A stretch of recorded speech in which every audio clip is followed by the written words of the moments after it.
Good morning mga kamanok. Ayan, so na-dispose na natin yung BPR kaninang madaling araw. So, meron tayong isang customer. First customer po natin, si MC Puno. Ayan, from Laguna po. So kinuha niya yung 8 heads. So isang rooster po yan, tsaka 7 hens. So ang natitira na lang po natin yung quadro na Rhode Island Red. Ayan, RTL na po. Ready to breed. And napakadami po mga itlog. At meron po tayong mga sisiw na naiwan. Nandito ng Rhode Island Red. So ito po siya. So yan po ang ating mga RTL. Ayan. Ang Rhode Island Red.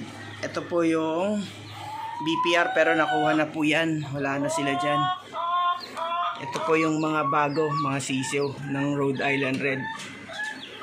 Ayan.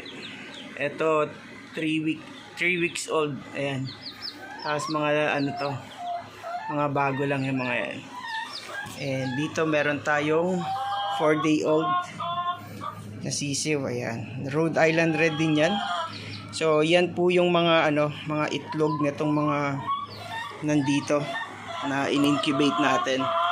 So far so good naman. At yung mga buff Orpington natin at saka yung black Australorp nandun naman sa harapan. So tara guys, tingnan natin. Alright, so dito naman yung mga buff Orpington. Ayan, so katatapos na nila kumain. Eto, paparamihin natin to guys, kaya abangan lang ninyo. Alright, happy farming. So, thank you sa ating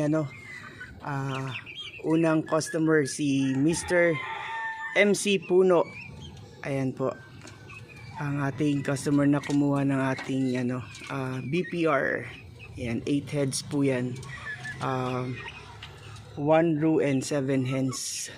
So kailangan ko lang po talaga magbawas kahit masakit sa akin, pero kailangan ko magbawas. So hopefully pag dumami na to, pwede na natin silang transfer. Ayan, yan. So yan lang muna guys. So thank you so much again sa pagsubaybay.